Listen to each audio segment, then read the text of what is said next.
सोचिए, आपको हमेशा ये सिखाया गया, ट्रू लव अनकंडीशनल होता है। अच्छा आदमी वही है जो हमेशा सैक्रिफाइस करे। अगर शादी नहीं की तो बुढ़ापे में अकेले मर जाओगे। ये बातें इतनी बार दोहराई गईं कि आपने इन्हें सच मान लिया। लेकिन क्या हो अगर ये सब सिर्फ इल्यूजन हो? क्या हो अगर रिश्तों और सोसाइटी की पूरी स्क्रिप्ट एक्चुअली महिलाओं के बायोलॉजिकल और सोशल इंपेरेटिव्स के हिसाब से लिखी गई हो? हर मर्द की जिंदगी में एक मोमेंट आता है जब उसे लगता है कि उसने सब सही किया, प्यार किया, वफादार रहा, सब सैक्रिफाइस किया, लेकिन बदले में मिला क्या? बिट्रेयल, रिजेक्शन या फिर बस गिल्ट ट्रिपिंग। यही मोमेंट होता है अवेकनिंग का। और इसी अवेकनिंग की रोड मैप है ये किताब the rational male. Rolo Tomassi इस किताब में बताते हैं रिश्तों की वो हार्ड ट्रूथ्स जिन्हें सोसाइटी छुपा लेती है, अट्रैक्शन और लव के पीछे की असली साइकोलॉजी, और वो माइंडसेट जो हर आदमी को चाहिए अगर उसे अपनी जिंदगी का कंट्रोल वापस चाहिए। ये सिर्फ डेटिंग या मैरिज की किताब नहीं है, ये एक रेड पिल अवेकनिंग है, एक नया नजरिया जिससे आप दुनिया को बिना इल्यूजन्स के देख पाओगे। तो तैयार हो जाइए, क्योंकि जो बातें आप यहां सुनने वाले हो वो शायद अनकंफर्टेबल हों, शॉकिंग हों, लेकिन यकीन मानिए यही ट्रूथ्स आपकी जिंदगी को बदलने वाले हैं। Welcome to the rational Male, the book that unmasks illusions और आपको एम्पावर करती है अपनी जिंदगी अपने टर्म्स पर जीने के लिए। चैप्टर 1, द बेसिक्स, वनिटिस और सोलमेट मिथ। सोचिए, आप एक ऐसे कमरे में खड़े हैं जहां चारों तरफ अंधेरा है। आपकी पूरी जिंदगी की खुशियां, आपका करियर, आपके सपने सब एक ही इंसान पर टिके हैं। अगर वो इंसान आपके पास है तो रोशनी है, और अगर वो चला जाए तो आपके लिए सिर्फ अंधेरा बचता है। यही है 180s, यानी एक इंसान को अपनी जिंदगी का सिर्फ और सिर्फ वन मान लेना। ये मनोवैज्ञानिक जाल है, एक ऐसा ट्रैप जो आपको अंदर से खोखला कर देता है। हम सब ने कभी ना कभी ये सुना है, हर किसी के लिए कोई ना कोई बना है, बस इंतजार करो तुम्हें भी तुम्हारा सोलमेट मिलेगा। ये लाइन सुनने में रोमांटिक लगती है, लेकिन असल में ये हमारे दिमाग की सबसे बड़ी साइकोलॉजिकल वीकनेस बन जाती है। क्योंकि जैसे ही हम मान लेते हैं कि वो एक इंसान ही मेरी पूरी दुनिया है, हम खुद को पावरलेस कर देते हैं, हम अपनी सेल्फ वर्थ भूल जाते हैं, और यही 180s हमें इमोशनल स्लेवरी तक पहुंचा देता है। एक लड़का था, कॉलेज के दिनों में एक लड़की से मिला। उसने सोचा, यही मेरी सोलमेट है, यही मेरी जिंदगी है। उसने अपनी पढ़ाई, करियर, दोस्तों सबको इग्नोर करना शुरू कर दिया, सिर्फ उस एक लड़की के लिए। लेकिन कुछ साल बाद जब लड़की ने उसे छोड़ दिया तो वो लड़का टूट गया। डिप्रेशन, एंजाइटी और यहां तक कि सुइसाइडल थॉट्स तक में फंस गया, क्योंकि उसकी पूरी आइडेंटिटी, पूरी जिंदगी उस वन इंसान पर टिकी हुई थी। अब सोचिए, ऐसा केस सिर्फ उसी लड़के का नहीं है। कितने ही लोग 30-40 की उम्र में डिवोर्स या ब्रेकअप के बाद उसी दर्द से गुजरते हैं, क्योंकि उन्होंने मान लिया था कि वो ही मेरी सोलमेट है, अब उसके बिना कुछ नहीं। रोलो टोमासी कहते हैं, देयर इज नो वन, कोई भी सोलमेट नहीं होता।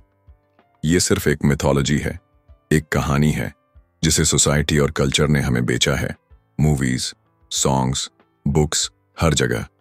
असल में हमारी जिंदगी में कई लोग आ सकते हैं, कई रिलेशनशिप्स हो सकते हैं, कुछ अच्छे, कुछ बुरे, लेकिन ये मान लेना कि सिर्फ एक ही इंसान हमारे लिए बना है, यही हमें सबसे ज्यादा कमजोर करता है। अगर आप सच में स्ट्रांग बनना चाहते हो तो सबसे पहले इस सोलमेट मिथ को अपने दिमाग से निकालो। समझो कि आपकी जिंदगी की पावर आपके अंदर है, किसी और इंसान में नहीं। रिलेशनशिप जरूरी है, प्यार जरूरी है, लेकिन ये आपकी आइडेंटिटी का पूरा आधार नहीं होना चाहिए। रोलो कहते हैं, in any relationship the one who needs the other the least has the most power. यानी रिश्ते में वही स्ट्रांग है जो इमोशनली इंडिपेंडेंट है। अपनी जिंदगी का फोकस डाइवर्सिफाई करो, करियर, हेल्थ, हॉबीज, फ्रेंडशिप्स सबको बैलेंस में रखो। स्कैर्सिटी माइंडसेट छोड़ो, अगर ये चला गया तो मेरा क्या होगा, ये सोच सबसे खतरनाक है। अबंडेंस माइंडसेट अडॉप्ट करो, दुनिया में कई लोग हैं, कई अपॉर्चुनिटीज हैं। अपनी वैल्यू समझो और खुद को प्राइज मानो। तो अगली बार जब आपके दिमाग में ये ख्याल आए कि वो ही मेरा सोलमेट है, खुद से एक सवाल पूछना, क्या मैं खुद को इतना कम समझता हूं कि मेरी पूरी जिंदगी सिर्फ एक इंसान पर डिपेंड करती है?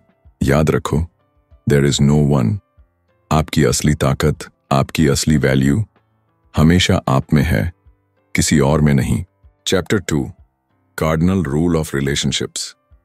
दोस्तों, एक पति रोज कॉम्प्रोमाइज करता है, घर में हर लड़ाई में चुप रहता है, हर बार हाँ कहता है, हर बार खुद को छोटा कर लेता है, सिर्फ इसलिए कि उसकी वाइफ उसे छोड़कर न चली जाए।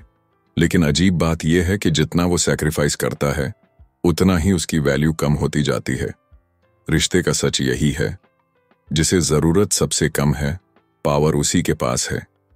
एक 35 साल का आदमी काउंसलिंग के लिए आता है। कहता है, पहले मेरी वाइफ मुझे चाहती थी, मुझे एडमायर करती थी, लेकिन अब मैं जो भी करता हूं उसे फर्क ही नहीं पड़ता। मैं हर बार झुकता हूं, हर बार उसकी डिमांड्स मानता हूं, लेकिन रिस्पेक्ट तो दूर, अब उसके बिहेवियर में कोल्डनेस आ गई है। असल में ये कहानी बहुत कॉमन है। लोग मान लेते हैं कि कॉम्प्रोमाइज करने से रिलेशनशिप स्ट्रांग होगा, लेकिन सच्चाई उलटी है। जितना आप अपनी वैल्यू छोड़ते जाओगे, उतना ही दूसरा पार्टनर आपका रिस्पेक्ट खोता जाएगा। रोलो टोमासी इसको कहते हैं the cardinal rule of relationships. In any relationship the person who needs the other the least has the most control. यानी रिश्ते में पावर बैलेंस हमेशा इस बात से तय होता है कि किससे दूसरे की जरूरत ज्यादा है। अगर आप हर बार सिर्फ इसीलिए झुकते हो कि इंटीमेसी या लव न खो दो, तो असल में आप अपनी वैल्यू गिरा रहे हो। डिजायर कभी नेगोशिएट नहीं होती। अगर आपको अपनी पार्टनर से जेन्युइन अट्रैक्शन चाहिए, तो वो कभी ट्रेड ऑफ से नहीं मिलेगा। असल स्ट्रेंथ कॉम्प्रोमाइज में नहीं, बल्कि सेल्फ वर्थ में है। एक हेल्थी रिलेशनशिप वही है जहां दोनों लोग अपनी वैल्यू के साथ आते हैं, ना कि कोई एक बार बार खुद को बेचकर दूसरे का अप्रूवल ले। इसलिए अगर आप अपनी जिंदगी के फ्रेम के मालिक नहीं हो, तो धीरे धीरे आपकी जगह सिर्फ ऑप्शन बन जाएगी। रिस्पेक्ट और जेन्युइन डिजायर कभी भी बेगिंग या नेगोशिएशन से नहीं मिलते। इसे आप कैसे अपनी लाइफ में अपना सकते हैं? अपनी जिंदगी का कंट्रोल खुद रखो। करियर, हेल्थ, हॉबीज सब इंडिपेंडेंट मेंटेन करो। बाउंड्रीज सेट करो। हर बार कॉम्प्रोमाइज करना लव नहीं है, वो सेल्फ डिवैल्यूएशन है। Learn to walk away. अगर रिश्ता लगातार टॉक्सिक है और सिर्फ नेगोशिएशन पर टिका है, तो छोड़ने का करेज रखो। यही असली स्ट्रेंथ है। Power of self interest. Enlightened self interest अपनाओ। पहले खुद को रिस्पेक्ट दो, फिर दुनिया आपको रिस्पेक्ट करेगी। तो याद रखो, रिश्ते में जीतने का मतलब पार्टनर को दबाना नहीं है, बल्कि खुद को खोने से बचाना है। और असली रिस्पेक्ट तभी मिलेगा जब आप खुद को प्राइज मानोगे, ना कि bargaining chip. The cardinal rule of relationships. The one who needs the other the least controls the relationship the most. Chapter 3, frame. कल्पना कीजिए, आप शतरंज खेल रहे हो। मोहरे आपके हैं, पर खेल की चालें कोई और चला रहा है। आप जीतने के लिए बैठे थे, लेकिन असल में पूरा खेल आपके खिलाफ सेट किया गया था। रिश्तों में भी यही होता है। या तो आप अपने फ्रेम में जीते हो, या फिर किसी और के फ्रेम में कैद हो जाते हो। एक बिजनेसमैन था, बाहर की दुनिया में बड़ा सक्सेसफुल, लाखों का टर्नओवर, लग्जरी लाइफ। लेकिन घर आते ही वो छोटा पड़ जाता। हर डिसीजन, हर मूड, हर चॉइस उसकी वाइफ के फ्रेम में तय होती।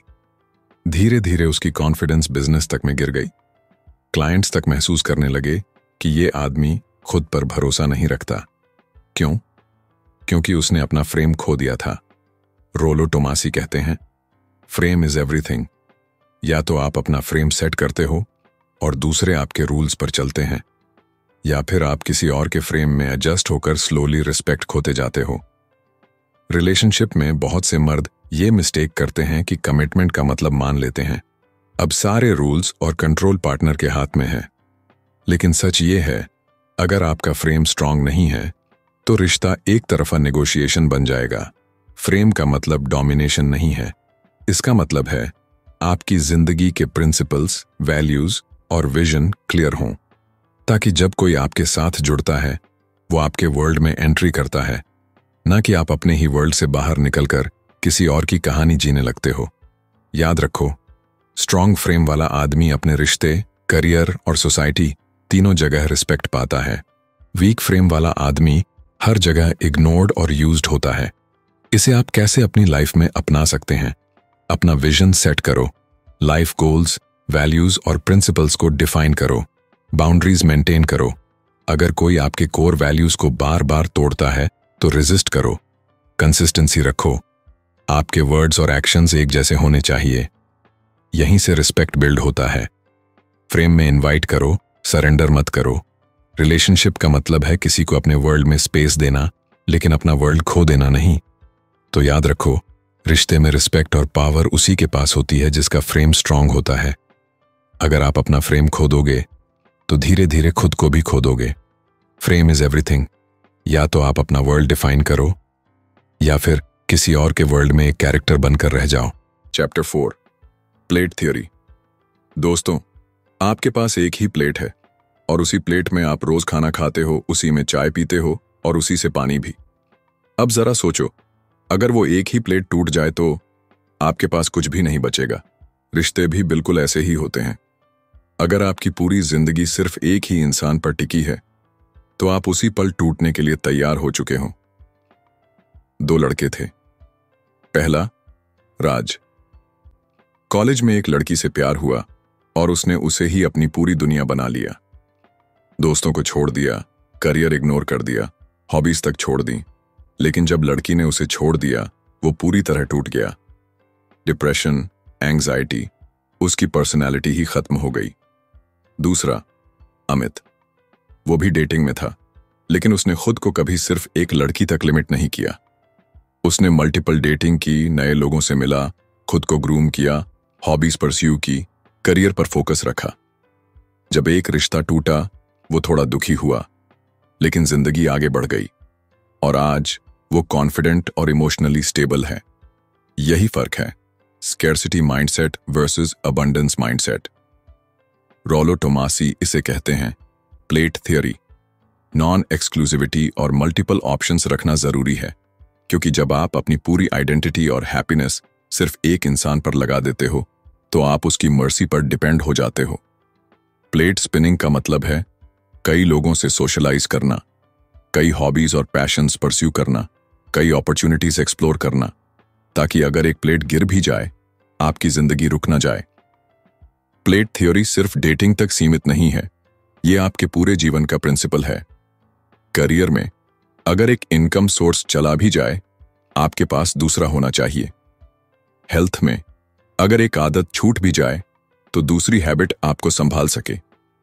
रिलेशनशिप्स में अगर एक रिश्ता टूट भी जाए तो आपकी पूरी आइडेंटिटी कोलैप्स ना हो। स्कैर्सिटी माइंडसेट इंसान को नीडी और कमजोर बना देता है। अबंडेंस माइंडसेट इंसान को स्ट्रांग, कॉन्फिडेंट और इंडिपेंडेंट बनाता है। इसे आप कैसे अपनी लाइफ में अपना सकते हैं? मल्टीपल प्लेट्स रखो। एक ही इंसान को पूरी जिंदगी मत बना लो। सेल्फ ग्रोथ पर फोकस करो। हॉबीज, फिटनेस, करियर और सोशल सर्कल को स्ट्रांग करो। इमोशनल बैलेंस सीखो। ब्रेकअप का मतलब एंड ऑफ लाइफ नहीं है, बल्कि एक नई अपॉर्चुनिटी है। स्कैर्सिटी छोड़ो। याद रखो, दुनिया में लाखों लोग हैं। आपकी जिंदगी का वैल्यू सिर्फ एक इंसान तय नहीं करता। तो जब भी आपको लगे कि उसके बिना मैं कुछ नहीं, याद रखना, आप बस एक ही प्लेट पर सारा भरोसा रख बैठे हो। अपनी जिंदगी में कई प्लेट्स रखो, कई ऑप्शंस रखो, तभी आप सच में कॉन्फिडेंट और इंडिपेंडेंट बनोगे। Never put all your emotional investment into just one plate. Chapter 5, the feminine imperative. कल्पना कीजिए, एक समाज जहां हर कानून, हर रीति रिवाज, हर फिल्म और हर गाना सब कुछ सिर्फ एक ही मैसेज दे रहे हों, महिलाओं की जरूरतें पहले। आपको लगता है आप अपनी मर्जी से डिसीजंस ले रहे हैं, लेकिन हकीकत यह है कि पूरी सिस्टम आपको उसी दिशा में धकेल रही है जहां महिलाओं के बायोलॉजिकल इंटरेस्ट सिक्योर हों। सुमन और रवि की शादी को 5 साल हो चुके हैं। रवि एक एवरेज नौकरी करता है, सैलरी ठीक ठाक है। सुमन कहती है, तुम अच्छे हो, केयरिंग हो, लेकिन तुम्हारे पास सिक्योरिटी नहीं है, मुझे स्टेबिलिटी चाहिए। अब अट्रैक्शन कम हो चुका है, लेकिन सुमन का फोकस फाइनेंशियल सिक्योरिटी पर है। वो सोचती है, अगर रवि मुझे ये स्टेबिलिटी नहीं देगा तो मुझे ऐसा पार्टनर चाहिए जो ये प्रोवाइड कर सके। ये कहानी किसी एक कपल की नहीं है, ये हजारों शादियों की रियलिटी है जहां अट्रैक्शन से ज्यादा इंपॉर्टेंस सिक्योरिटी को दी जाती है। रोलो टोमासी इस पूरी फिनोमिनन को कहते हैं द फेमिनिन इंपरेटिव। समाज, कल्चर, मीडिया सब इस तरह शेप किए गए हैं कि वो महिलाओं के बायोलॉजिकल इंपेरेटिव्स को प्रोटेक्ट और प्रमोट करें। महिलाओं की core biological needs, security, financially और सोशली सेफ फ्यूचर, हाइपरगमी, हमेशा अपने से बेटर ऑप्शन चुनना। इसलिए समाज के रूल्स इस तरह से बने हैं कि ये इंपेरेटिव्स फुलफिल हों। डिवोर्स लॉज अक्सर महिलाओं के फेवर में। मूवीज और सॉन्ग्स रोमांटिसाइज करते हैं कि happy wife owned happy life. Social norms push करते हैं कि पुरुष सैक्रिफाइस करे, प्रोवाइड करे और एडजस्ट करे। ये सुनकर कई लोगों को लगेगा, तो क्या औरतें गलत हैं? नहीं, ये नेचर है। जैसे मर्दों के अपने बायोलॉजिकल इंपेरेटिव्स होते हैं, वैसे ही महिलाओं के भी हैं। सॉल्यूशन ये नहीं कि आप इस रियलिटी से भागो, सॉल्यूशन ये है कि आप इसे समझो और अपने डिसीजंस इससे अवेयर होकर लो। रिस्पेक्ट करो, लेकिन खुद को सैक्रिफाइस मत करो। लव करो, लेकिन अपने फ्रेम और आइडेंटिटी खोकर नहीं। रिलेशनशिप बनाओ, लेकिन प्रोवाइडर स्लेव बनकर नहीं। इसे आप कैसे अपनी लाइफ में अपना सकते हैं? अवेयरनेस ही पावर है। फेमिनिन इंपेरेटिव को समझो, ब्लाइंड होकर सोशल प्रोग्रामिंग मत फॉलो करो। बैलेंस रखो। रिलेशनशिप में लव और सिक्योरिटी दोनों होने चाहिए, लेकिन सिर्फ सिक्योरिटी पर खड़ा रिश्ता हॉलो होता है। फाइनेंशियल और इमोशनल इंडिपेंडेंस डेवलप करो ताकि किसी भी रिश्ते में निगोशिएशन पावर बनी रहे। मिथ से बाहर निकलो, सैक्रिफाइस ही प्यार है, ये हमेशा सच नहीं होता। तो अगली बार जब सोसाइटी आपको ये सिखाने की कोशिश करे कि तुम्हें सब कुछ छोड़कर सिर्फ प्रोवाइड करना है, तो याद रखना, ये पूरी सिस्टम द फेमिनिन इंपेरेटिव से चलती है। लेकिन आप अगर जागरूक हो गए तो आप इस सिस्टम में फंसने वाले पॉन नहीं बनोगे, आप अपनी जिंदगी के किंग बनोगे। The feminine imperative. Society is structured to protect women's imperatives, but only you can protect your own. Chapter 6 Hypergamy। दोस्तों, आपका रिश्ता सालों से चल रहा है। आपने उसके लिए सब किया, केयर, लव, सैक्रिफाइस। लेकिन अचानक एक दिन आपकी पार्टनर किसी और के लिए आकर्षित हो जाती है, और वो दूसरा इंसान आपसे ज्यादा हैंडसम नहीं है, शायद उतना अच्छा भी नहीं है, लेकिन उसके पास कुछ ऐसा है जो बेटर है, स्टेटस, कॉन्फिडेंस या रिसोर्सेज। यहीं से शुरू होती है एक सच्चाई जो सोसाइटी छुपा लेती है, लेकिन नेचर कभी नहीं छुपाती। ये है हाइपरगेमी। एक लड़की अपने कॉलेज डेज में एक कॉन्फिडेंट, चार्मिंग लड़के के साथ रिलेशन में थी। वो उसका एल्फा था। उसके साथ उसे एक्साइटमेंट, थ्रिल और अट्रैक्शन मिलता था। लेकिन जब बात शादी की आई तो उसने किसी और लड़के को चुना, एक स्टडी जॉब वाला, सिंपल, सिक्योर, बेटा टाइप लड़का। क्यों? क्योंकि नेचर के हिसाब से अट्रैक्शन और सिक्योरिटी दो अलग अलग नीड्स हैं। अट्रैक्शन अल्फा, सिक्योरिटी बेटा। रोलो टोमासी इसे बोल्ड शब्दों में कहते हैं, अल्फा फक्स, बेटा बक्स। हाइपरगेमी का मतलब है औरतें हमेशा अपने से बेटर ऑप्शन तलाशती हैं। ये कोई साजिश नहीं है, ये बायोलॉजिकल डिजाइन है। महिलाओं की साइकोलॉजी दो पैरेलल ट्रैक्स पर चलती है। Short term, strong genes, excitement, thrill, alpha. Long term, stability, protection, resources, beta. इसलिए अक्सर देखा जाता है अफेयर्स में एक्साइटमेंट ढूंढा जाता है, मैरिज में स्टेबिलिटी चुनी जाती है। अब सवाल ये नहीं कि ये अनफेयर है या औरतें ऐसी क्यों होती हैं। सवाल है, आप इस ट्रूथ को समझकर क्या करोगे? अगर आप इसे इग्नोर करोगे तो वही बनोगे, एक ब्रोकन हस्बैंड, एक बिट्रेड बॉयफ्रेंड। लेकिन अगर आप अवेयर रहोगे तो आप समझोगे कि अट्रैक्शन सिर्फ सैक्रिफाइस से नहीं आता। उसके लिए आपको अपना फ्रेम, अपना ग्रोथ और अपना मैस्कुलिन वैल्यू बनाए रखना होगा।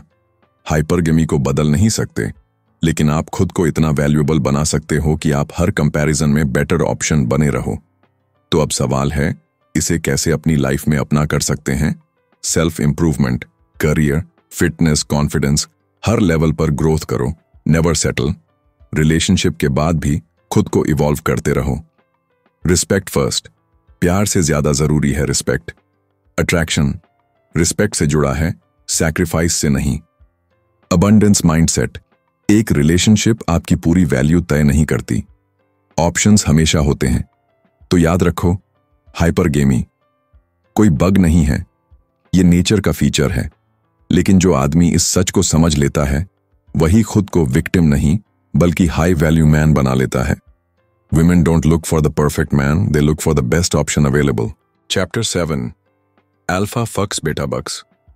दोस्तों, एक लड़की अपने कॉलेज के दिनों में एक ऐसे लड़के से मिलती है, कॉन्फिडेंट, डेयरिंग, थोड़ा केयरलेस लेकिन बेहद आकर्षक।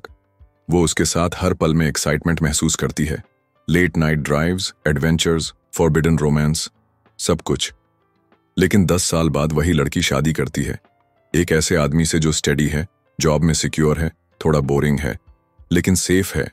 आपको ये कॉन्ट्रास्ट अजीब लग रहा है? असल में यही है नेचर की सबसे बड़ी dual strategy.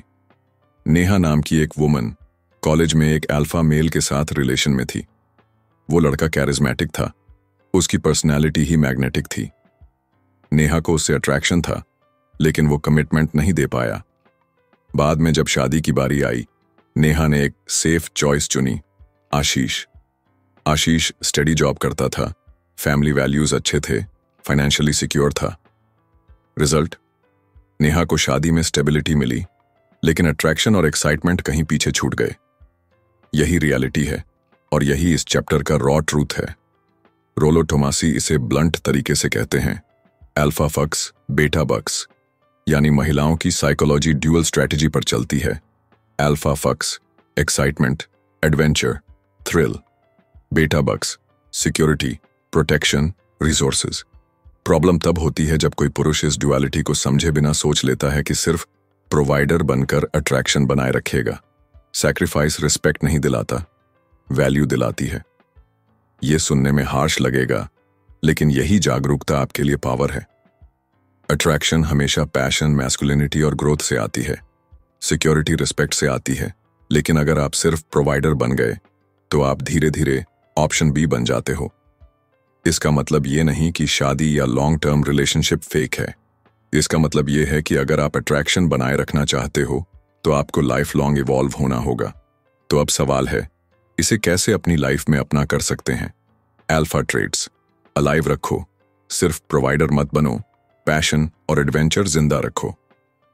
Self improvement never stops. Relationship के बाद भी अपनी फिटनेस, कॉन्फिडेंस और गोल्स पर काम करो। रिस्पेक्ट डिमांड करो, सिर्फ प्यार नहीं, रिस्पेक्ट रिलेशनशिप की फाउंडेशन है। बैलेंस, स्टेबिलिटी दो लेकिन खुद को बोरिंग मैट बनने दो। तो याद रखो, अल्फा फक्स बेटा बक्स नेचर का डिजाइन है, लेकिन स्मार्ट आदमी वही है जो दोनों रोल्स का बैलेंस सीख ले। वो एक्साइटमेंट भी दे और सिक्योरिटी भी, क्योंकि एंड में अट्रैक्शन और कमिटमेंट दोनों तभी चलते हैं जब आप खुद को हाई वैल्यू बनाए रखते हो। Women may marry security, but they always crave attraction. Chapter 8 The Truth About Love। दोस्तों, आपने अपनी पार्टनर के लिए सब कुछ कर दिया। करियर कॉम्प्रोमाइज किया, दोस्तों से दूरी बना ली, हॉबीज छोड़ दी, यहां तक कि अपनी आइडेंटिटी तक खो दी। आपको लगता था यही है ट्रू लव, अनकंडीशनल लव। लेकिन एक दिन वही पार्टनर आपको छोड़कर चली जाती है। आप टूट जाते हैं क्योंकि आपका पूरा विश्वास था कि लव कभी बिट्रे नहीं करता। असल सच क्या है? लव अनकंडीशनल नहीं होता। लव हमेशा कंडीशंस और वैल्यूज पर आधारित होता है। अमित नाम का आदमी अपनी शादी में यही गलती करता है। उसने सोचा, अगर मैं सब सैक्रिफाइस कर दूं तो मेरी वाइफ हमेशा मुझसे प्यार करेगी। उसने प्रमोशंस छोड़ दिए, एक्स्ट्रा काम किया, हर डिमांड मान ली, हर बार कॉम्प्रोमाइज किया। लेकिन कुछ साल बाद उसकी वाइफ ने कहा, तुम अब वो इंसान नहीं रहे जिससे मैं अट्रैक्टेड थी, तुम्हारे अंदर पैशन ही नहीं है, और फिर उसे छोड़ दिया। ये कहानी सिर्फ अमित की नहीं है, ये हर उस आदमी की है जिसने ये बिलीव कर लिया कि ट्रू लव अनकंडीशनल होता है। रोलो टोमासी कहते हैं, लव हमेशा कंडीशनल है। औरतें और मर्द दोनों उसी इंसान से प्यार करते हैं जो उनके वैल्यूज और नीड्स को फुलफिल करता है। फॉर वुमेन, कंडीशंस होती हैं। Strength, confidence, security, leadership. For main conditions होती हैं ब्यूटी, फेमिनिनिटी, सपोर्ट, रिस्पेक्ट। जैसे ही कोई इन कंडीशंस को खो देता है, अट्रैक्शन और लव धीरे धीरे खत्म होने लगता है। यानी लव सैक्रिफाइस से नहीं टिकता, लव वैल्यू से टिकता है। यह हार्श ट्रूथ है लेकिन लिबरेटिंग भी है। अगर आप जानते हो कि लव कंडीशनल है तो आप ये समझ पाते हो कि आपको हमेशा अपनी वैल्यू बनाए रखनी है। खुद को ग्रो करते रहो, अपनी आइडेंटिटी सैक्रिफाइस मत करो, रिश्ते में खुद को खोकर प्यार मत मांगो, क्योंकि रिस्पेक्ट और अट्रैक्शन नेगोशिएशन से नहीं आते, वो आपके कैरेक्टर और वैल्यू से आते हैं। तो अब सवाल है, इसे कैसे अपनी लाइफ में अपना कर सकते हैं? सेल्फ रिस्पेक्ट पहले। अनकंडीशनल देने से पहले देखें कि सामने वाला आपके वैल्यूज को रिस्पेक्ट करता है या नहीं। इवॉल्व करते रहो, जो क्वालिटीज अट्रैक्शन लाई थीं उन्हें खोने मत दो। Sacrifice love. सैक्रिफाइस तभी करो जब वो म्यूचुअल हो, एक तरफा नहीं। Value based relationship. हमेशा उस रिश्ते में रहो जहां आपकी क्वालिटीज और ग्रोथ सेलिब्रेट की जाती हों। तो जब भी आपको लगे कि ट्रू लव सब सह लेता है, याद रखो ये सिर्फ कहानी है। रियलिटी ये है कि लव हमेशा कंडीशनल होता है और ये बुरी बात नहीं है, बल्कि रिमाइंडर है कि आपको हमेशा खुद को वैल्यूएबल बनाए रखना है। People don't love unconditionally, they love where there conditions are fulfilled. Chapter 9, the sexual market place. सोचिए, आप एक मंडी में गए हैं, कोई सब्जी खरीद रहा है, कोई फल, कोई दाल। हर चीज का एक दाम है, ताजगी और क्वालिटी जितनी अच्छी उतना ऊंचा भाव। अब जरा सोचो, रिश्ते भी ऐसी ही एक मंडी का हिस्सा हैं। हाँ, सुनने में अजीब लगेगा, लेकिन सच यही है। हम सब सेक्सुअल मार्केट प्लेस SMV का हिस्सा हैं। 2 महिलाएं थीं। पहली 25 साल की, स्मार्ट, अट्रैक्टिव, एनर्जी से भरी हुई।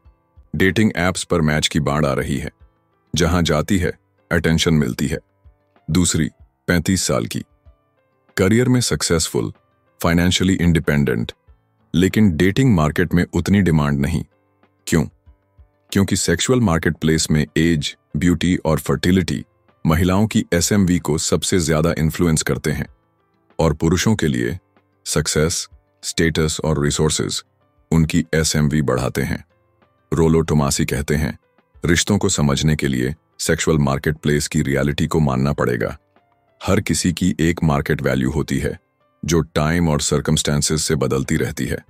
महिलाओं के लिए peak SMV early to mid 20s, beauty, fertility, youth. Downward trend 30s के बाद, क्योंकि सोसाइटी अट्रैक्शन को हेविली एज बेस्ड जज करती है।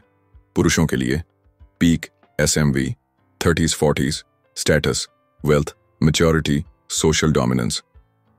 अर्ली 20s कम डिमांड, क्योंकि रिसोर्सेज और स्टेबिलिटी डेवलप हो रहे होते हैं। यानी महिलाएं जल्दी हाई डिमांड पर होती हैं लेकिन जल्दी डिक्लाइन करती हैं। पुरुष धीरे धीरे ग्रो करते हैं लेकिन लंबे समय तक मार्केट में टिकते हैं। ये सुनकर कुछ लोगों को लगेगा अनफेयर, लेकिन सच ये है, मार्केट वैल्यू को आप चेंज नहीं कर सकते, लेकिन इंप्रूव कर सकते हैं। महिलाएं अपनी SMV पीक पर स्मार्ट चॉइसेस लें, रिस्पेक्ट और जेन्युइन पार्टनर चुनें। पुरुष जल्दी हार मत मानो, खुद को बिल्ड करो। 20s में स्ट्रगल करो, 30s में शाइन करो। ये कोई इंसल्ट नहीं है, ये एक प्रैक्टिकल लेंस है जिससे आप रिश्तों को सही नजरिए से देख सकते हो। तो अब सवाल है, इसे कैसे अपनी लाइफ में अपना कर सकते हैं? अपनी SMV समझो, खुद को ओवर वैल्यू या अंडर वैल्यू मत करो। Invest in growth. Fitness, grooming, social skills, career सब मार्केट वैल्यू बढ़ाते हैं। टाइमिंग स्मार्ट रखो। महिलाओं के लिए 20s में स्मार्ट चॉइसेस क्रूशियल हैं, पुरुषों के लिए पेशेंस और long term growth. Abundance mindset, एक रिजेक्शन, मार्केट क्रैश नहीं है, ऑप्शंस हमेशा रहते हैं। तो अगली बार जब आप सोचो कि डेटिंग मार्केट अनफेयर है, याद रखना ये एक मार्केट प्लेस है जहां हर किसी की डिमांड और वैल्यू अलग होती है और टाइम के साथ बदलती रहती है। The sexual market place. Love may be emotional, but attraction always has an economy. Chapter 10, The Myth of the Lonely Old Man. दोस्तों, कितनी बार आपने ये सुना है, अगर शादी नहीं की तो बुढ़ापे में अकेले मरोगे, पार्टनर के बिना लाइफ अधूरी है। ये बातें इतनी बार दोहराई जाती हैं कि सोसाइटी ने इसे एब्सोल्यूट ट्रूथ मान लिया। लेकिन सच्चाई? ये सिर्फ एक मिथ है। रामेश्वर 55 साल का है, शादी की, 2 बच्चे हुए, लेकिन शादी हमेशा टॉक्सिक रही। वाइफ से रोज लड़ाई, घर में स्ट्रेस, बच्चों के सामने इंसल्ट्स। आज वो सोचता है, काश मैंने अकेले रहना चुना होता। दूसरी तरफ विक्रम 68 साल का, उसने कभी शादी नहीं की। उसने अपना करियर बिल्ड किया, दोस्तों का बड़ा सर्कल है, हॉबीज परस्यू की, वर्ल्ड ट्रैवल किया। आज उसके पास फाइनेंशियल फ्रीडम है, हेल्थ है और सोशल लाइफ भी एक्टिव है। अब बताइए, असली लोनली ओल्ड मैन कौन है? वो जो मजबूरी में शादी में फंसकर जिंदगी गुजार रहा है, या वो जिसने इंडिपेंडेंटली अपना फुलफिलिंग लाइफ बनाया? रोलो टोमासी इसको कहते हैं the myth of the lonely old man. Society बार बार पुरुषों को गिल्ट ट्रैप करती है, शादी करो वरना अकेले मरोगे। लेकिन रियलिटी ये है कि मैरिज गारंटी नहीं है हैप्पीनेस का। कई पुरुष शादी के बाद और ज्यादा अकेले और मिजरेबल हो जाते हैं। फुलफिलमेंट रिश्ते से नहीं, बल्कि सेल्फ पर्पस और मीनिंगफुल कनेक्शन से आता है। ये मिथ तोड़ा जा सकता है अगर आप समझो कि आप अपनी जिंदगी खुद डिजाइन कर सकते हो। हैप्पीनेस सिर्फ शादी या पार्टनर से जुड़ी नहीं है। अगर आप पर्पस ड्रिवन, सोशली एक्टिव और फाइनेंशियली सिक्योर हो, तो आप कभी भी लोनली ओल्ड मैन नहीं बनोगे। असल अकेलापन चॉइस से नहीं आता। असल अकेलापन आता है जब आप अपनी जिंदगी बिना चॉइस के जीते हो। तो अब सवाल है, इसे कैसे अपनी लाइफ में अपना कर सकते हैं? पर्पस फर्स्ट, शादी हो या ना हो, लाइफ का डायरेक्शन और मिशन क्लियर रखो। Invest in health, hobbies, fitness, travel, learning, यही आपको मेंटली यंग रखते हैं। Build strong friendships, social circle सिर्फ फैमिली से नहीं बनता, दोस्तों और कम्युनिटी से भी बनता है। अवॉइड टॉक्सिक कॉम्प्रोमाइजेस, अकेले रहना बेहतर है बजाय एक ऐसे रिश्ते में रहने के जहां रिस्पेक्ट और पीस ना हो। तो अगली बार कोई कहे, अरे भाई शादी नहीं की तो बुढ़ापे में अकेले मरोगे, तो मुस्कुराकर जवाब देना, लोनली ओल्ड मैन वो नहीं होता जो सिंगल है। लोनली ओल्ड मैन वो होता है जिसने अपनी जिंदगी जीने की आजादी खो दी है। Fulfilment doesn't come from a ring on your finger. It comes from the life you choose to build. Chapter 11, Social Conventions. सोचिए, एक इनविजिबल स्क्रिप्ट है जो आपके पूरे रिश्तों और डिसीजंस को कंट्रोल करती है। आपको लगता है कि आप अपनी फ्री विल से चॉइसेस ले रहे हो, लेकिन असल में आप उस इनविजिबल स्क्रिप्ट का हिस्सा बन चुके हो, जिसे कहते हैं सोशल कन्वेंशंस। मनीष एक लड़की को डेट कर रहा था। वो इमोशनली इन्वेस्ट कर चुका था, लेकिन अचानक लड़की ने कहा, let's just be friends.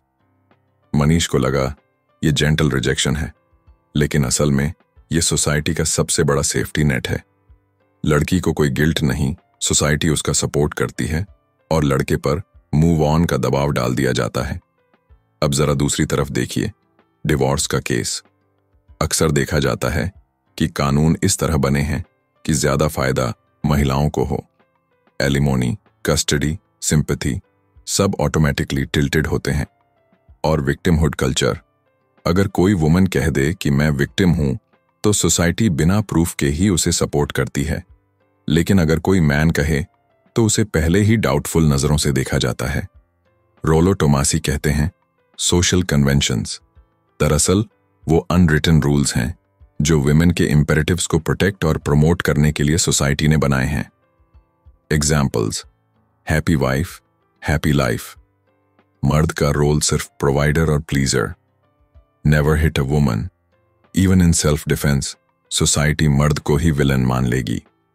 Main must propose, relationship में भी इनिशिएटिव और रिस्क टेकिंग हमेशा पुरुष पर। She can do better, breakup में सिंपैथी हमेशा महिला को। ये कन्वेंशंस एक ही काम करते हैं, पुरुषों को गिल्ट और रिस्पॉन्सिबिलिटी में फंसाना और महिलाओं के चॉइसेस को वैलिडेट करना। अब सवाल ये है, क्या महिलाएं गलत हैं? नहीं, असल में ये सिस्टम ही ऐसा बनाया गया है कि वो विमेन्स बायोलॉजिकल इंपेरेटिव्स को फेवर करे। लेकिन अगर आप इन कन्वेंशंस को ब्लाइंडली फॉलो करोगे तो हमेशा पॉन बने रहोगे। सॉल्यूशन है अवेयरनेस। आपको सोसाइटी के रूल्स समझने हैं, लेकिन उन्हें क्वेश्चन भी करना है। रिस्पेक्ट करो, लेकिन अपनी आइडेंटिटी और वैल्यू कॉम्प्रोमाइज मत करो। तो अब सवाल है, इसे कैसे अपनी लाइफ में अपना कर सकते हैं? Spot the scripts. जब भी कोई कहे रियल मैन ये करता है या अच्छे लड़के ऐसे होते हैं, सोचो कि इसके पीछे किसका फायदा है। Balance approach. हर सोशल कन्वेंशन को ब्लाइंडली मत मानो, अपनी सिचुएशन के हिसाब से अडेप्ट करो। Stop guilt tripping yourself. आपकी वैल्यू सिर्फ प्रोवाइडर रोल से डिफाइन नहीं होती। Play smart. सोसाइटी के रूल्स समझो, लेकिन अपने लाइफ गोल्स और फ्रेम को हमेशा प्रायोरिटी दो। तो अगली बार जब कोई आपको गिल्ट दिलाने की कोशिश करे कि सच्चा मर्द यही करता है, तो याद रखना, ये सिर्फ सोशल कन्वेंशन है। रियलिटी ये है कि रूल्स हमेशा उनके फेवर में लिखे गए हैं जिनका फायदा सोसाइटी प्रोटेक्ट करना चाहती है। लेकिन अवेयरनेस आपको ये पावर देती है कि आप पॉन नहीं, बल्कि अपनी लाइफ के प्लेयर बनो। Society doesn't write rules for fairness, it writes rules to protect its preferred players. Chapter 12, communication. दोस्तों, आपकी गर्लफ्रेंड आपसे कहती है, तुम आजकल मुझे इग्नोर कर रहे हो। आप जवाब देते हो, नहीं यार, मैं तो बस काम में बिजी था।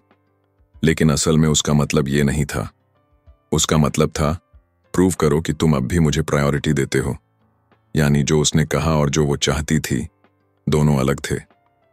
Welcome to the world of female communication.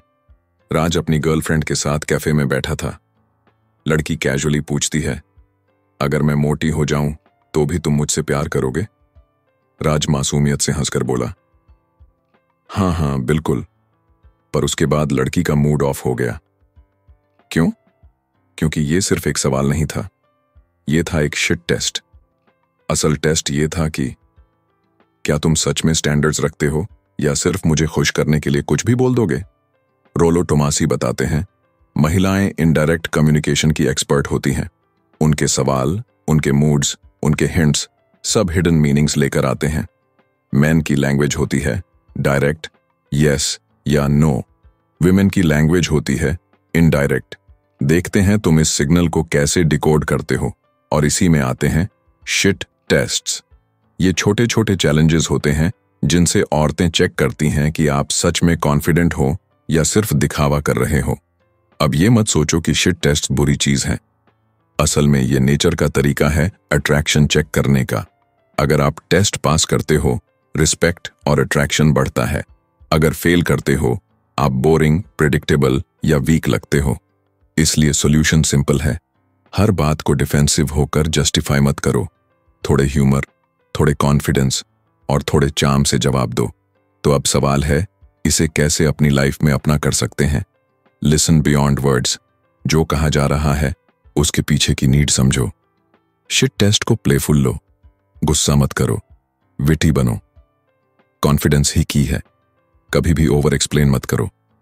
Maintain standards. अगर आप हर चीज पर हां बोलोगे तो रिस्पेक्ट खो दोगे। तो याद रखो, रिश्तों में कम्युनिकेशन का मतलब सिर्फ बातें सुनना नहीं है, बल्कि हिडन सिग्नल्स और इनडायरेक्ट क्यूज को डिकोड करना है। Women rarely say what they mean. They test if you can understand what they truly need. Chapter 13, Iron Rules of Tomacy. सोचिए, अगर आपके पास एक ऐसी किताब हो जिसमें जिंदगी और रिश्तों के सारे चीट कोड्स लिखे हों, ऐसे रूल्स जो तोड़ने का मतलब है हार और मानने का मतलब है जीत। रोलो टोमासी इन्हें कहते हैं आयरन रूल्स। रूल्स इतने हार्ड कि अगर आपने इग्नोर किए तो आपका रिश्ता, आपकी वैल्यू और आपकी रिस्पेक्ट सब रिस्क पर आ जाती है। रोलो बताते हैं कि मॉडर्न रिलेशनशिप्स को समझने और नेविगेट करने के लिए मर्दों को एक फ्रेमवर्क चाहिए। यही फ्रेमवर्क है आयरन रूल्स ऑफ टोमासी। अब हम इन्हें सुनते हैं रियल लाइफ सिनारियोस के साथ, ताकि ये सिर्फ थियोरी ना लगे बल्कि आपकी जिंदगी का हिस्सा बन जाए। Relatable scenarios plus rules rule 1. Never involve yourself in a women's frame. Ajay अपनी गर्लफ्रेंड की हर बात मानता है। कपड़े कैसे पहनने हैं, किससे मिलना है, कहां जाना है। Result, respect 0, attraction gone. Solution, हमेशा अपना फ्रेम मेंटेन करो, रिस्पेक्ट उसी से आती है। Rule 2, never sacrifice your mission for a woman. Ravi ने गर्लफ्रेंड के लिए अपना ड्रीम बिजनेस छोड़कर कॉर्पोरेट जॉब ले ली। कुछ साल बाद ब्रेकअप हो गया और उसका पैशन भी खो गया। लेसन, आपकी मिशन, आपकी आइडेंटिटी, इसे किसी के लिए कॉम्प्रोमाइज मत करो।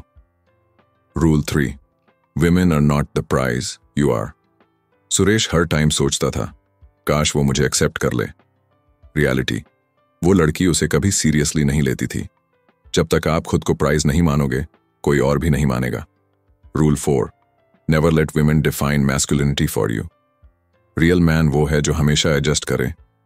ये सुन सुनकर मनोज गिल्ट में जीता रहा, पर ट्रूथ है, मैस्कुलिनिटी रिस्पेक्ट और स्ट्रेंथ से आती है, स्लेवरी से नहीं। Rule 5, always keep 2 steps ahead in the sexual market place. Case study, Deepak relationship में आते ही जिम छोड़ देता है, करियर इग्नोर करने लगता है। कुछ साल बाद उसकी गर्लफ्रेंड उसे छोड़ देती है, तुम बदल गए हो। आयरन ट्रूथ, अपनी SMV, सेक्सुअल मार्केट वैल्यू, हमेशा ग्रो करते रहो। ये रूल्स हार्श लग सकते हैं, लेकिन ये आपकी फ्रीडम और रिस्पेक्ट को बचाने के लिए बने हैं। अगर आप इन्हें फॉलो करते हो तो आप पॉन नहीं, प्लेयर बनते हो। अगर इग्नोर करते हो तो सोसाइटी और रिश्ते आपको क्रश कर देंगे। तो अब सवाल है, इसे कैसे अपनी लाइफ में अपना कर सकते हैं? इन रूल्स को याद मत रखो, इन्हें जियो। हर डिसीजन लेने से पहले चेक करो, क्या मैं अपने फ्रेम में हूं? रिलेशनशिप्स में लव करो, लेकिन कभी भी सेल्फ रिस्पेक्ट खोकर नहीं। सेल्फ ग्रोथ आपकी सबसे बड़ी शील्ड है। तो याद रखो, ये सिर्फ रूल्स नहीं हैं, ये कमांडमेंट्स हैं। आयरन रूल्स ऑफ टोमासी वो गाइडलाइंस हैं जो हर पुरुष को चाहिए अगर उसे रिस्पेक्ट, पावर और फ्रीडम चाहिए। Break them at your own risk, live by them and you own the game. Chapter 14, plate spinning in practice. सोचिए, आपके सामने 5 प्लेटें घूम रही हैं। एक हिलती है, आप उसे बैलेंस कर देते हो। दूसरी तेजी से स्पिन करने लगती है, आप उसे संभाल लेते हो। और मजे की बात, आप किसी एक प्लेट पर डिपेंड नहीं करते। यही गेम है मॉडर्न डेटिंग का। इसे कहते हैं प्लेट स्पिनिंग, यानी अबंडेंस माइंडसेट के साथ रिश्तों को हैंडल करना। रोहित का एग्जाम्पल लीजिए, उसने पूरी जिंदगी एक ही लड़की को अपनी दुनिया बना लिया। जब ब्रेकअप हुआ तो उसकी दुनिया ही ढह गई। दूसरी तरफ अर्जुन था, वो एक ही समय पर 3 अलग अलग लड़कियों से कैजुअली मिल रहा था। किसी के साथ मूवीज, किसी के साथ डिनर और किसी के साथ सिर्फ कॉफी एंड डीप टॉक्स। जब एक रिश्ता नेचुरली फेड हो गया तो उसकी जिंदगी क्रैश नहीं हुई, क्योंकि उसके पास ऑप्शंस थे। जेलसी डायनामिक्स भी इंटरेस्टिंग थे। एक लड़की ने पूछा, तुम किसी और से भी मिलते हो? अर्जुन ने कामली हंसते हुए कहा, मैं तो लोगों से मिलना पसंद करता हूं, पर अभी तो तुम्हारे साथ एंजॉय कर रहा हूं। रिजल्ट, लड़की नाराज नहीं हुई, बल्कि और ज्यादा क्यूरियस और इन्वेस्टेड हो गई। रोलो टोमासी कहते हैं, प्लेट स्पिनिंग का मतलब है खुद को एक ऑप्शन तक सीमित न करना। इसका गोल चीटिंग नहीं है, बल्कि अबंडेंस माइंडसेट डेवलप करना है। जब आप मल्टीपल ऑप्शंस रखते हो तो आप नीडी नहीं लगते, आप नेचुरली कॉन्फिडेंट होते हो, आप रिजेक्शन से डरते नहीं, और यही एटीट्यूड अट्रैक्शन बढ़ाता है। अबंडेंस माइंडसेट का मतलब है, मैं किसी एक इंसान पर डिपेंड नहीं हूं। यह आपको डेस्परेशन से बचाता है। और ट्रूथ यह है कि जो आदमी खुद को हाई वैल्यू मानता है, उसके पास हमेशा चॉइसेस होती हैं। अगर आप अकेलेपन और स्कैर्सिटी से ऑपरेट करोगे तो आप हर बार रिश्तों में वीक बनोगे, लेकिन अगर आप अबंडेंस में ऑपरेट करोगे तो आपके पास हमेशा पावर होगी। तो अब सवाल है, इसे कैसे अपनी लाइफ में अपना कर सकते हैं? मल्टीपल कनेक्शंस बनाओ, कैजुअली मिलना, एक्सप्लोर करना नॉर्मल है। ट्रांसपेरेंट रहो, ड्रामा या झूठ की जरूरत नहीं, बस कॉन्फिडेंट ऑनेस्टी काम करती है। बैलेंस रखो, किसी एक ऑप्शन पर इतना इन्वेस्ट मत करो कि बाकी सब निगलेक्ट हो जाए। सेल्फ ग्रोथ सबसे बड़ा स्पिन है। करियर, फिटनेस और हॉबीज भी आपकी प्लेट्स हैं, इन्हें इग्नोर मत करो। तो याद रखो, प्लेट स्पिनिंग का मतलब चीटिंग नहीं है। इसका मतलब है अपनी जिंदगी में अबंडेंस क्रिएट करना। इसका मतलब है किसी एक रिजेक्शन को अपना एंड ऑफ द वर्ल्ड ना मानना। Keep the plate spinning and you'll never fear when one falls. Chapter 15, the feminine matrix. दोस्तों, आप एक ऐसी दुनिया में रहते हैं जहां हर तरफ इनविजिबल वायर्स फैले हुए हैं। आपको लगता है कि आप फ्री हो, अपनी चॉइस से डिसीजंस ले रहे हो, लेकिन सच, आप फंसे हुए हो एक ऐसे सिस्टम में जो आपको कंट्रोल करता है। Welcome to the feminine matrix. Rahul रोज टीवी देखता है। हर एड में husband clueless, wife smart saviour. हर मूवी में स्ट्रॉन्ग इंडिपेंडेंट वुमन, जबकि मैन सिर्फ कॉमिक रिलीफ। न्यूज डिबेट्स में अगर कोई महिला विक्टिम क्लेम करे तो पूरी सोसाइटी उसकी साइड लेती है बिना प्रूफ देखे। ये सिर्फ आइसोलेटेड इंसिडेंट्स नहीं हैं, ये कल्चरल प्रोग्रामिंग है। मीडिया, एजुकेशन, फैमिली एडवाइस सब मिलकर एक ऐसा नैरेटिव बनाते हैं जो वुमेन्स इंटरेस्ट को फेवर करता है। रिजल्ट, मैन धीरे धीरे बिलीव करने लगते हैं कि happy wife happy life. Real man sacrifices, a woman is always right, यानी वो खुद मैट्रिक्स के अंदर ट्रैप्ड हो जाते हैं। रोलो टोमासी कहते हैं द फेमिनिन मैट्रिक्स एक ऐसा कल्चरल फ्रेमवर्क है जहां हर system, media, laws, traditions, even morality women's imperatives को सपोर्ट करता है। ये मैट्रिक्स आपको दो रोल्स में पुश करता है। प्रोवाइडर रोल, हमेशा सैक्रिफाइस करने वाला आदमी। प्रोटेक्टर रोल, जिसका काम है औरत को हर हाल में बचाना, चाहे ट्रूथ कुछ भी हो। और इंटरेस्टिंग बात, अगर कोई मैन इस सिस्टम को क्वेश्चन करता है तो उसे टॉक्सिक, मिसोजिनिस्ट, विलन कहा जाता है। अब सवाल है, एस्केप कैसे करें? पहला स्टेप है अवेयरनेस। जैसे द मैट्रिक्स मूवी में नियो को रेड पिल लेनी पड़ी थी, वैसे ही यहां भी आपको ट्रूथ देखना होगा। दूसरा स्टेप है अपनी फ्रेम और आइडेंटिटी स्ट्रांग रखना। सिस्टम चाहे जितना बायस्ड क्यों ना हो, अगर आप पर्पस ड्रिवन और कॉन्फिडेंट हो तो आप पॉन नहीं प्लेयर बनते हो। तो अब सवाल है, इसे कैसे अपनी लाइफ में अपना कर सकते हैं? मीडिया को फिल्टर करो, हर नैरेटिव को ब्लाइंडली अब्सॉर्ब मत करो। अपनी मैस्कुलिनिटी खुद डिफाइन करो, सोसाइटी से वैलिडेशन मत मांगो। सपोर्ट सिस्टम बनाओ, लाइक माइंडेड मैन और मेंटर्स के साथ जुड़ो। रेड पिल माइंडसेट रखो, अनकंफर्टेबल ट्रूथ्स एक्सेप्ट करो, तभी आप फ्रीडम पा सकते हो। तो याद रखो, ये दुनिया सिर्फ न्यूट्रल नहीं है, ये एक मैट्रिक्स है जो वुमेन्स कलेक्टिव इंटरेस्ट्स के हिसाब से डिजाइन की गई है। लेकिन जैसे नियो ने मैट्रिक्स से बाहर निकलकर अपनी रियलिटी देखी, वैसे ही आप भी बाहर निकल सकते हो। अगर आप जागरूक हो, फियरलेस हो और अपने रूल्स पर जिंदगी जीने को रेडी हो।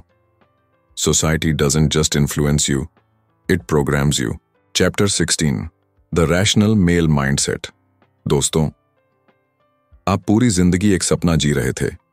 सोसाइटी ने कहा ट्रू लव अनकंडीशनल होता है।